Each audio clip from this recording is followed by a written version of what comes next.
Hello everybody, Lucarios here, and welcome to the quarterfinals of TEC. Incredible to be here, just the fact that I've made it here in the first place after some of the things that happened to me this season is a great achievement, it really, really is. And in honour of me having finished Crimson Flower this morning, Fire Emblem, it was great. And you didn't follow up, win me the final boss, and that was very hype. We've got Fire Emblem music going on in the background for this one, just as a celebration thing. It's one of those. So we're going up against Chug again, who I literally played 2 weeks ago. And I got 4-0'd. I had a kind of cool, I had a Carmine Iron Defense Coco, which was hopefully going to put in a lot of work, but then the Vile Plume had Toxic, and it kind of stopped that happening at all. So I've gone for a slightly different approach here. I've changed up one member of the team, and I've tried to change things. So it's going to be a slightly shorter preview for his team, because obviously I've gone over it before, but what you need to know about him, he ended up being the first seed, going 7-1 the entire season. His loss was to... Let me have a look. I actually don't know who his loss was to. This is just going to move in a minute. Yeah.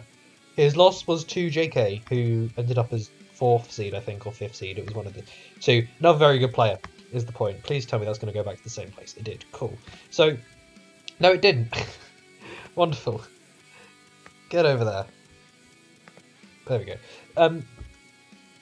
So he's really, really good. He obviously, you can see, won IGL Masters. Really, really tough challenge for me here, but thankfully my matchup is still somewhat decent, as it always was the first time. So I think I can definitely do stuff here, and I think the key to beating these really, really good players, as I kind of did against Prism week 4, and I should have won that game, is you have to play kind of chaotic. You have to really think outside the box, and you kind of have to go for weird things. And that can throw them off, and that can get you ahead in games. And that's kind of what I've tried to do here in this one. So what he brought last time was he brought fully physically defensive Clefable. I don't know why I thought it was offensive. I think I messed up the calc. I think I made it impish by mistake.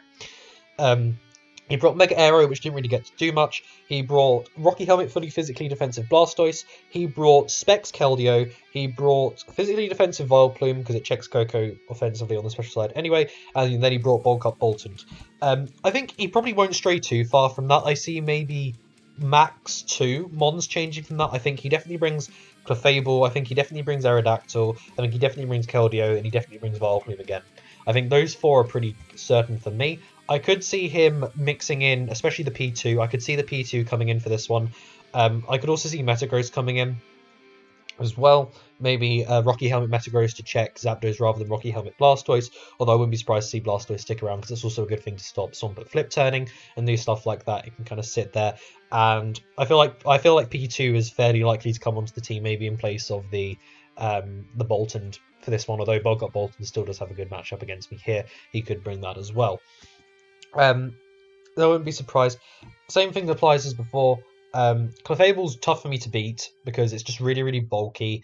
He could even do like Calm Mind stuff with it here. He brought it Unaware last time to stop any setup threats, so I feel like he will try and bring that again. Because from his perspective, Calm Mind Coco can still do a lot of work against him if I bring Brave Bird this time.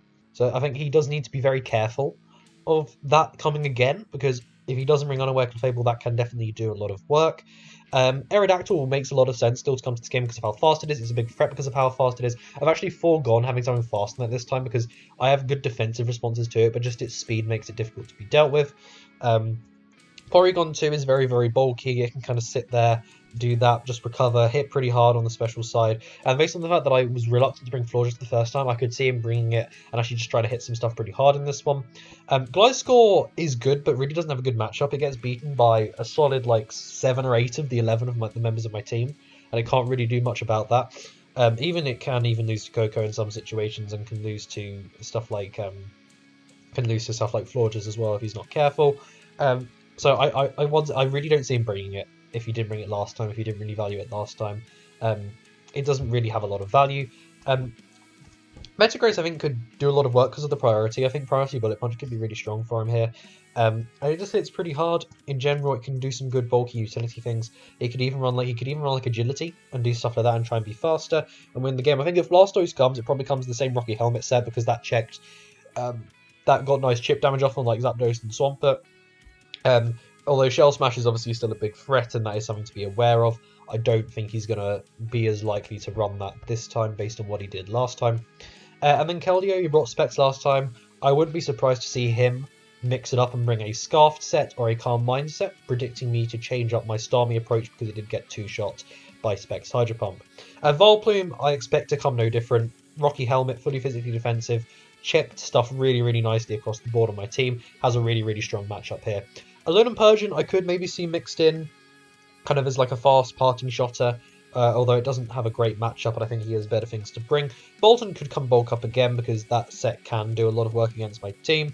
I've changed it up slightly, so I'm slightly weaker to Bolton in some ways, but also slightly stronger against it in others. And then Dracloak, I really don't see being mixed in here. It's too slow, and it doesn't hit hard enough in this matchup.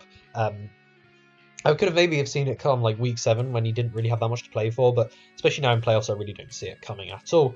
So let's get into my team and what I've changed about it. So I could actually get up the team I brought last time, although I can just remember it. So I brought that Electric Seed, Iron Defense, Calm Mind, Coco that just had Dazzling Gleam as my attacking move. I had physically defensive Celesteela, just Leech Seed, Protect, Heavy Slam, and I think it was Toxic for Clefable. I had Choice Scarf, Zapdos, which was faster than Aerodactyl and stuff like that, and was faster than Keldeo and could do that really, really nicely. I had Mega Absol, which was there because knocking off items I really valued. I had Close Combat on that set. I had Iron Tail for Clefable, and then I think I had Ice Beam for Gliscor. I had Offensive Starmie, but with a good amount of HP, which swapped into Keldeo nicely. It ended up kind of 1v1ing half the Clefable in the matchup that we played, so that was kind of decent. It had Rapid Spin as well for the team. And then the last one I had was, I don't even remember, Swampert, which was physically defensive. It kind of checked the Aerodactyl as well, and did stuff like that, and was okay against Gliscor. Was my main switch into Metagross as well, if that came, and obviously swapped into Bolton well. So let's talk about the 6 I'm bringing this time. So I've gone with a slightly different Coco here. We've got the leftovers with Thunderbolt, U-Turn, Roost, and Brave Bird. He's obviously going to bring the Vileplume again to try and check Coco, because it's a really good Coco check. So I was like, let's put Brave Bird on there, and Brave Bird, I believe, it's 2 shots. I don't actually remember. Let me just drag this away. Okay, yeah, Brave Bird is not quite a 2-shot, but with a little bit of chip damage, it is a 2-shot. Pretty much. So that's kind of where we are with that. Roost is just really, really nice for longevity, as before. Again, I can sit in against something like a Clefable and just keep roosting on it, because it doesn't do over half. And then U-Turn's really nice priority, because he probably goes Vileplume on Coco, and then Thunderbolt's just nice in a situation where I can do a lot to Clefable, I can do a lot to P2, I can do a lot to Blastoise, do a lot to Metagross, and Keldeo, etc. And I've got more speed this time than last time. I think I went just faster than Keldeo last time. I didn't, because I wanted to run Modest, because I needed Modest for a 3-shot at +3. For a 2-shot at +3 on Gliscor, I think it was. So that's the thing, but I've actually gone faster than Bolton this time because I don't have my Scarf and Zapdos, so I wanted to make sure I was faster than that. Everything on my team is slower than Mega Aerodactyl, but as I said, I check it well enough defensively to where I think I'm better off trying to do this kind of way of dealing with it. That is not a mistake. Celesteela does in fact have no item, because I want to run Acrobatics, because this gives me another thing that beats Vileplume, pretty much. And we got into a situation in the match last time where he ended up just stalling out Celesteela with Vileplume. I don't want that to be able to happen again. We've got Acrobatics on there, which is going to do a lot of damage to Vileplume. Heavy Slam is going to still 2-shot Clefable, all variants of Clefable. It's going to do a lot to Gliscor. It's going to do a decent chunk to P2. And then Leech Seed is just there for nice longevity. I can 1v1 Clefable, even if it does have Thunderbolt. That's why we've got a little bit of defense in there with Careful Nature. It allows me to take about 30% from a Clefable T-Bolt. So I see no reason for him to change the Clefable set he brought, because it worked so well last time. Same thing with the Vileplume. And then I've got Protect on there as well, just for helping out the longevity of Celesteela with the Leech Seed there. I've got a bit more support around it this time, so I should hopefully be able to sit in a little bit more against the team, so that's always nice. I've gone with Choice Banded Zapdos, which basically, the team he brought last time had no Brave Bird switching at all. If it's banded, everything got 2 shots. So I want to try and take advantage of that and do that again. I can still... What am I trying to say? And the nice thing is, I can I can bluff a Scarf and bring it straight in on Keldeo the first time. He's obviously not going to stay in with Keldeo, because why would you risk that? And I just get to banded Brave Bird, and I just kill something. And that's really, really valuable to me. Or just break stuff. And that's kind of the plan. I am going to bring it on Keldeo, and Bluff a Scarf. That's kind of what I'm looking at with this. I want to try and bring in on Keldeo and Bluff a Scarf and go for Banded Brave Bird. A U-turn's obviously there for priority. Momentum and then Drill Peck. As I said, there aren't great flying resists on this team if he doesn't bring Metagross again, so I can Banded Drill Peck in the late game and it can be a good sweeping option if he doesn't have fast stuff. That was weird. Florges is the Mon that's coming into this team, because last time I got stuck in a situation where I couldn't really swap out against Clefable with Starmie. I don't want that to happen again, so Florges is just going to very safely switch into Clefable for me. It's also going to very safely switch in to on P2 for me. So I think Defog is useful because Rocks, while they don't massively hurt my team, they do take a toll eventually and they do wear me down. I don't want them to be able to sit there because this is likely to be a fairly long game with how I've kind of tried to go about this one. So this is just fully physical, especially defensive. It allows me to take all that on really, really well. I also take on Keldeo. Okay, also not okay. I 1v1 Keldeo. It does over half with like a Specs hit or even a Scarf hit. I think that does close to half. So I can 1v1 it and one shot it with Moonblast. Not if it's Carmine though. That's always a thing. Wish Protect is just there to basically give me longevity. It allows me to Wish Pass into Swampert, into Starmie, into Celesteela, into Coco, into anything really, and be able to then it's just help my longevity because I didn't get stalled out last time, but I really struggled to break and then I just got chipped down in the early game. So I want to make sure that can't happen this time. And Defog's just nice to get rid of hazards. There was no need to run the physical defense because I'm not going to be trying to take on Aerodactyl. I'm not going to be trying to take on like Metagross or anything like that, so that's fine. And if he brings Metagross and he kind of goes hard Metagross on like Florges every time and I just click Wish, I then just get to go Swampert on that and Swampert gets healed back up every time that he wants to try and do that. So, or I try and go like Zapdos or something hard predicting the Steel move or something like that, or I get to go Steeler and heal Steeler up. Like there's so many good ways I can do that. Although Steeler doesn't like beat Metagross because I don't have Earthquake or anything, I've taken more risk in the building here in terms of more hard predicting what I think he tries to bring here. And I think Metagross is good, but I don't know if he's that likely to bring Metagross here for me. He obviously could though, and it will be very annoying if he does. This is pretty much the same Swampert. I don't know if I had leftovers last time. I assume I did. But we've got Toxic, Flip Turn, Liquidation, and then the one change I made is I've swapped out Rocks for Earthquake. Rocks never got to go up last time, and I don't know how useful Rocks are to me. Although they do good damage to a lot of stuff, I thought Earthquake was more useful here because for a couple of reasons. One, I now don't have Dazzling Beam on Coco, so Coco doesn't have a 2-shot on Boltund anymore. Two, I also don't have a Scarf Zapdos, so everything apart from Coco is slower than Boltund. So having Earthquake means I don't put myself in a situation where I end up really weak to Boltund, a mon he did bring last time, and got a kill last time, I think. So I don't want to put myself in a situation where Boltund destroys me. So I've swapped Earthquake in, which will one-shot Boltund at +1. I think it does 80%, something like that.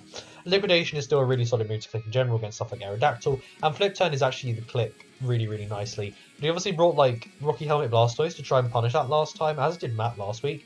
So actually, when I come in with Swampert the first time, I actually click Toxic, predicting either, like Fable to come in or Blastoise to come in or stuff like that. And then I can wear those ones down, unless it's Magic Ball Fable, in which case that's good prep on his part to try and predict what I tried to bring here. And then rounding out the team, we've got Starmie coming back again. I've gone for a slightly bulkier approach this time compared to last time, because I wasn't breaking through Clefable anyway. I wasn't breaking through P2 anyway with the offense, and I'm better served, better checking the Keldeo, because I did get 2-shot by Specs Keldeo last time if it was Hydro Pump, which by Hydro Pump, not if it was Hydro Pump, it had Hydro Pump.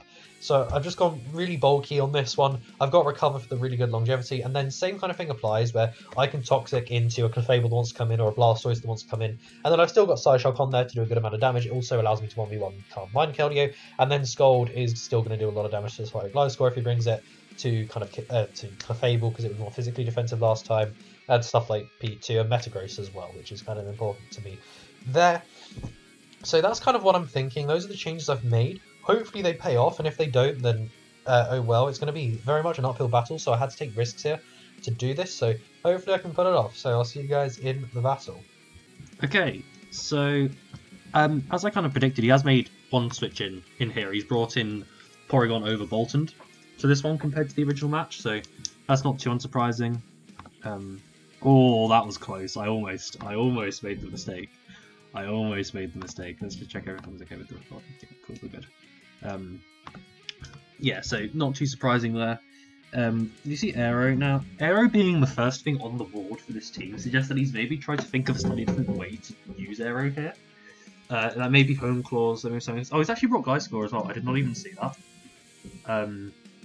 What else has he left off? Gliscor over Vileplume. He hasn't brought Vileplume. Which, fair enough, fair enough.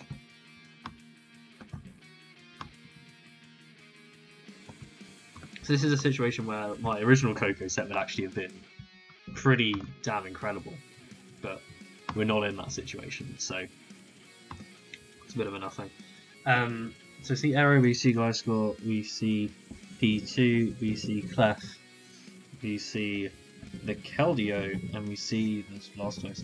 Now that Keldeo I feel like is definitely Specs or Carmine again, because otherwise this team is very, very bulky. Or it could be Shell Smash Blastoise, that's another option as well. But that will never break like a Starmie, so that's always fine. I can see a Coco lead, I could see a Gliscor lead to try and get rocks up in this situation. Yeah, I can see Gliscor lead. I could see Clef lead to try and get rocks up as well. I don't have removal on this build. Oh no, I do. I have defog. I have defog. I was considering switching for aromatherapy, but I kept defog. So I'm glad I kept that. I'm actually thinking a Zapdos lead could be kind of good, because it's good against everything not called Aero.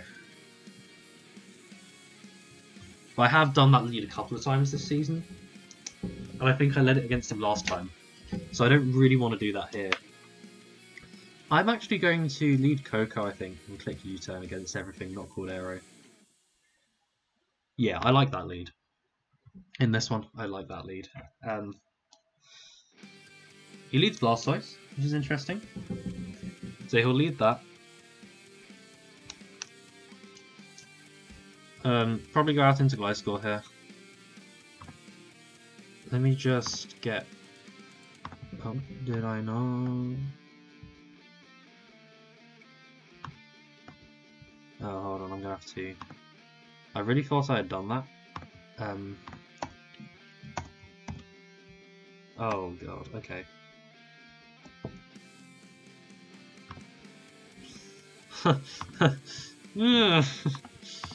That's not a good sign. Just kind of forgot to put the team in the damage calc as you do. You know, as you do. Okay, that didn't happen. Coco against Gliscor. Yeah, I really don't do much at all because I know Roslyn game. So it's quite tight in its favour there to do that. I'm surprised no Vileplume, really am.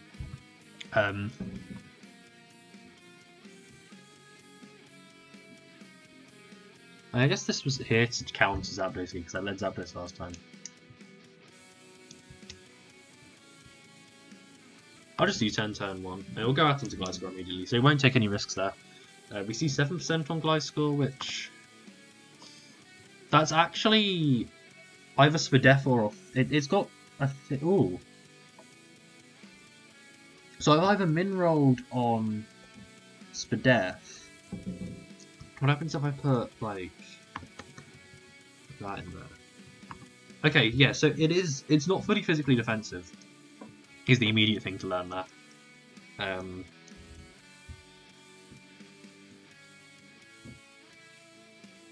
Oh, my Leech Seeds are so free. I wish I had an item on Stealer, actually. I wish I had an item on Stealer, but my Leech Seeds are so free now. Which is nice. My Leech Seeds are completely free. He'll actually just SD right in my face, so that's fine. Interesting play there. You can keep SDing, it doesn't massively matter.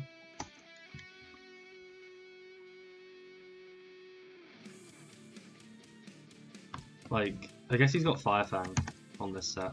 I don't know what he's trying to do. Let's assume it's like max sack adamant. And he goes +2. Yeah, he can do like half me right now, but it's like He doesn't have the bulk, so a heavy slam does a lot, is the thing. So it's agility and... So he's just like hard going for game immediately.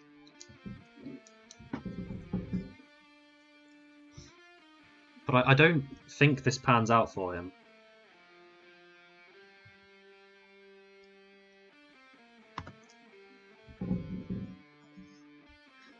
So what I'll do is I'll heavy slam, because he can't kill me in one hit.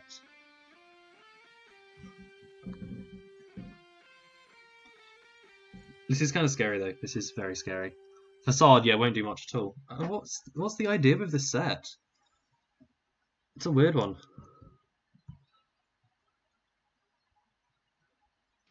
I just get a heavy slam now on this turn.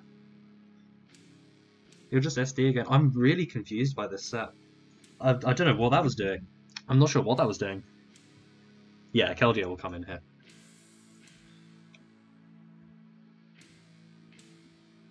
That was really bizarre. That was really bizarre.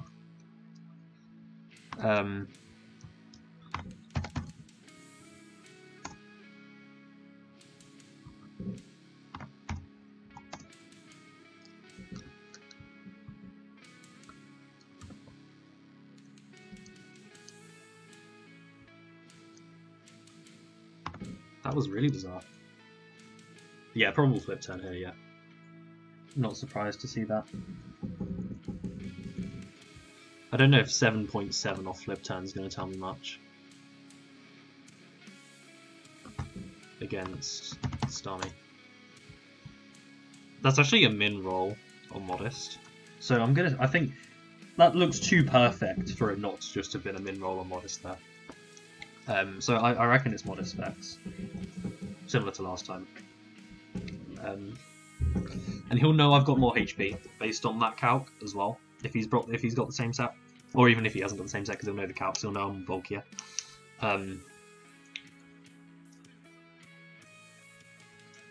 still really confused by what that Gliscor was trying to do, because if he gets to a point where he weakens Stealer, that Gliscor can do so much work, but he just didn't go for it. I think Swampert my play here. You see Wing Beat? Yeah, not surprising. I'm starting to think he actually didn't have it last time, which is why that's just happened. Blastoise is a very obvious play here. Yeah, because he did it all of last time, so I'll just get the Toxic off into Blastoise here.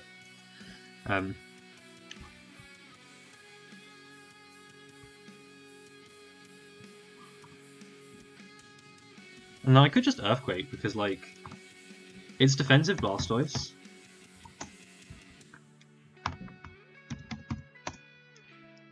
Like, the most he does to me is like 25%, although my Earthquake only does 25%, so that's not really that worth it. I'll just go into Starmie again. Yeah, he will just Scold. Burn would be annoying longevity-wise, but that's fine. Actually, I switched out to a Natural Cure because I'm not doing that much damage anyway. With Analytics, so I was like, what is the point of doing that? So I run Natural Cure so I can kind of take a Scold, like a Toxic or something, on the switch in, and do that. So we see Scold on the stories. He's Scold, it's Toxic.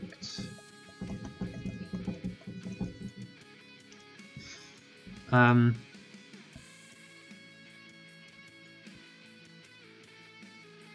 feel like he'll swap here. Yeah, he does swap into P2.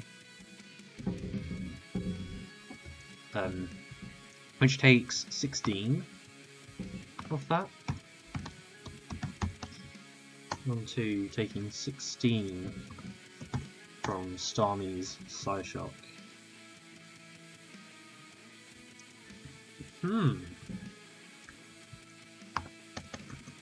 Yeah, so that's, I think it's either offensive or Spadef, but based on how this thing gets like Bulk Beam coverage, I'm going to lean towards this being more offensive right now. In which case my swap is just Forges. He'll teleport. He'll go Clefable here, which is interesting.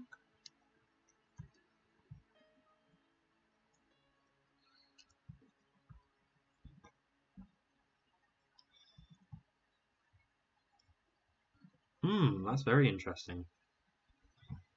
I'll just click Wish here and see what he wants to do. He'll show Cosmic Power. Okay, that's interesting.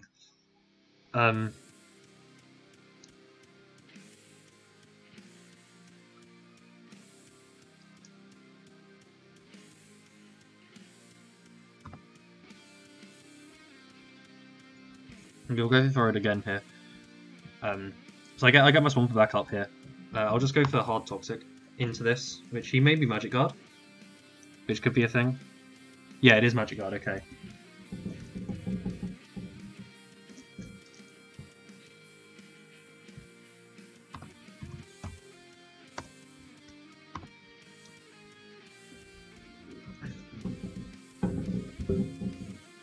So he's probably Cosmic Power. He's probably Cosmic Power Calm Mind, I'd imagine, because otherwise he can't actually break stuff, really. I think I have to go Stealer and just go for Heavy Slam crits, because that's all that's going to kill for me, is a Heavy Slam crit.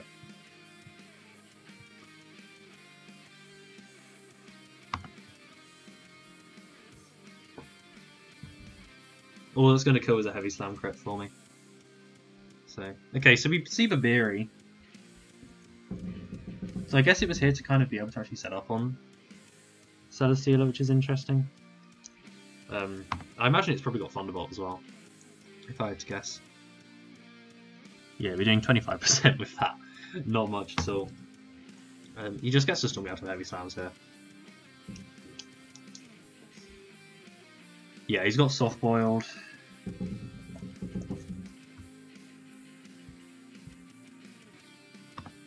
I imagine it. He's got Flamethrower.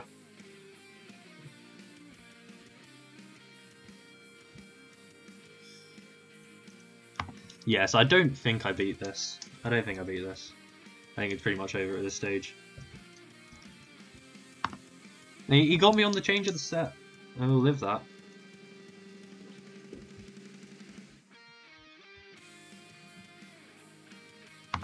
He got me on the slight change of the set, you know, it's fair enough on that.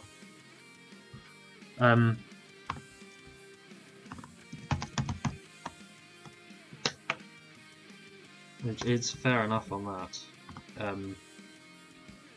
Is he max? He's 4 times, yeah, so he's max. My best chance there was to go with Heavy Slam crits.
So I just have to go for crits, basically. Which aren't going to happen. He's going to keep soft boiling though, so I'm not quite sure where the play is there.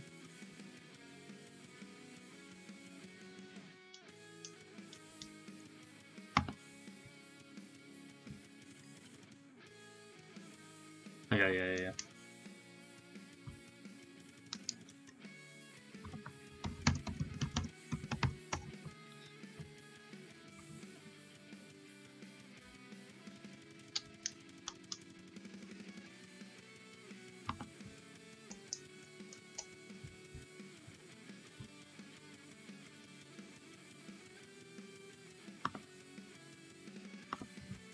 Yeah, it just is what it is. You get done by sets like that in playoffs sometimes when you try and adapt to what your opponent tries to do and what they think was good against you.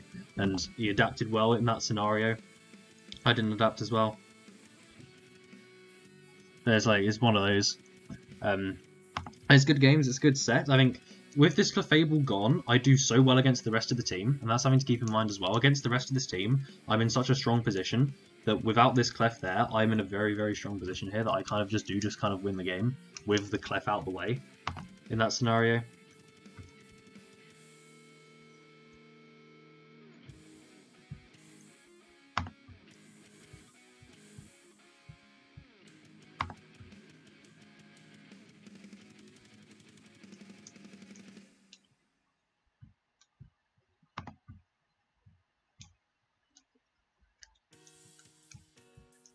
I was going to say, it's unfortunate way for end, but this is actually a closer game than it looks like it is. In a weird way.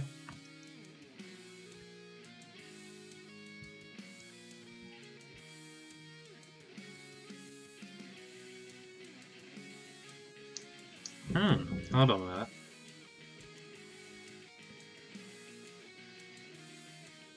Hold on just a minute.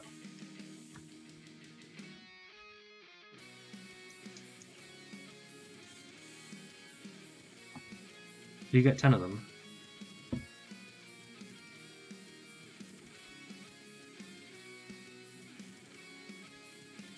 Is this worth trying to go for? Because it's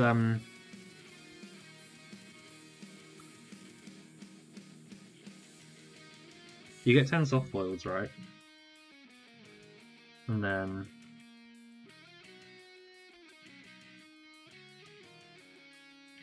you get 10 soft boileds, it's 20 the other moves. He runs out of stored powers soon, and then he just has to click Cosmic Power while I sit here and get recovery. And he runs out of moves before I do. Yeah, hold on, this is the better idea.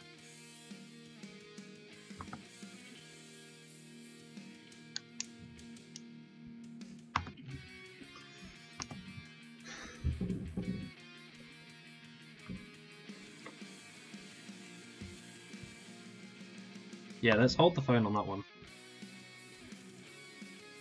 Because you run out of moves eventually.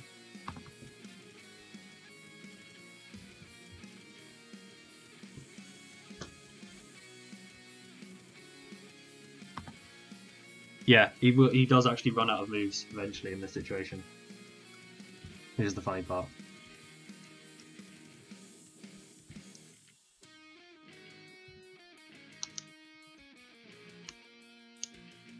This probably is toxic though.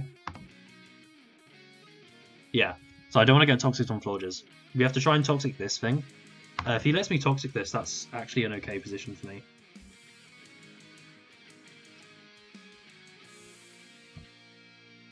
He'll go Blastoise here, okay.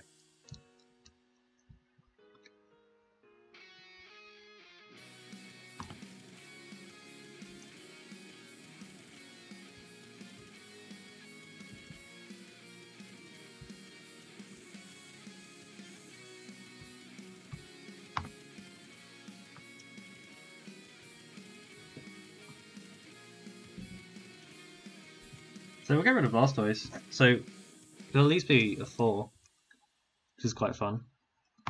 I'll just let something go down here, and I'll take the 4. That's not too bad. Yeah, it's a good Clefable set that kind of messed with me on the rematch there. But I didn't even remember what he brought it in on. What did he bring it in on? Oh, I brought Florges in on it with Cleft, on Cleft, didn't I? So yeah. I went with a bulkier approach because he went with that kind of approach last time, and that was the way that he wanted to deal with my team. So then the whole bulky setup kind of version kind of went against the grain on that and worked with a good mix-up in that sense. So it's like, there's not much I can do about that, realistically.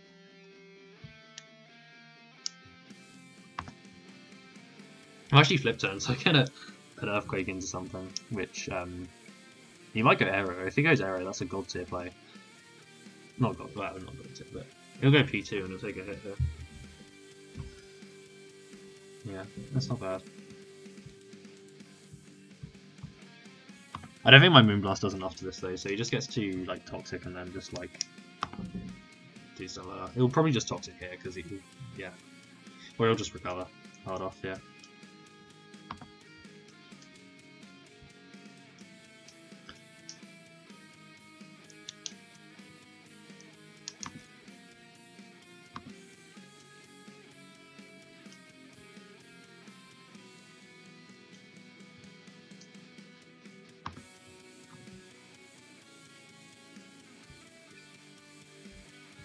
Yeah, you'll let Aero come in and get the last kill here just to speed it up a bit faster.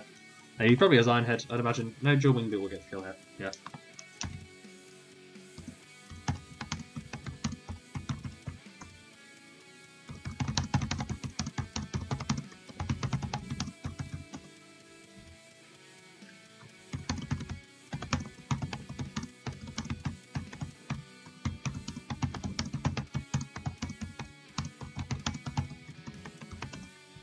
Yeah, I didn't expect the approach. I expect his approach to change a bit. I didn't expect the Clef approach to change because the Clef worked really well last time. I didn't expect him to make that much of a change to a Clef that worked so well in the first game. So I was like, props to him on making that change and making the switch. And if I'd actually gone Forges earlier and not tried to get the crits, that actually could have ended up being a bit different because I still could have maybe broken it. But it's like, yeah, it's one of those things.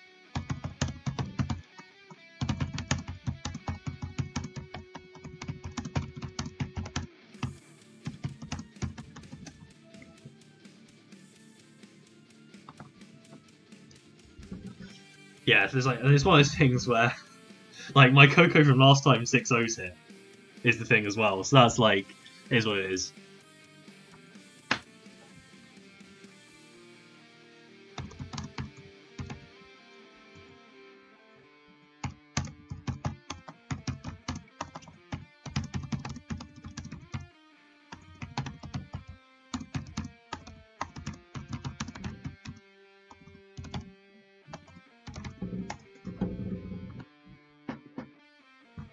It's one of those things.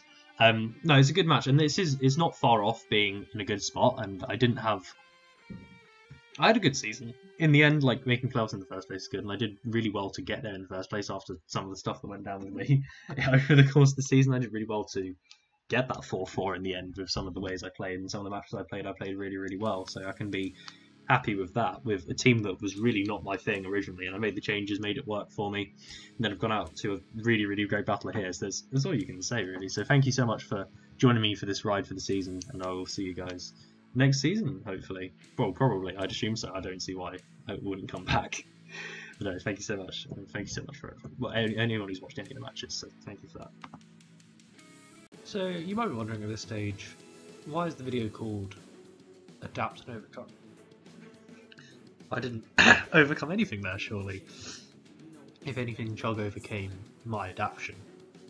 So I guess it kind of works in that sense, but what that mean is this is going to be a turning point for me with draft, I think. Let me just turn the music down slightly because I'm going to speak quite quietly. So this is going to be a turning point for me in draft, I think, where it happens every single season. Now it's really documented that it happens, where I will play really, really well for like 6 out of 8 games or 7 out of 9 games as it was this season.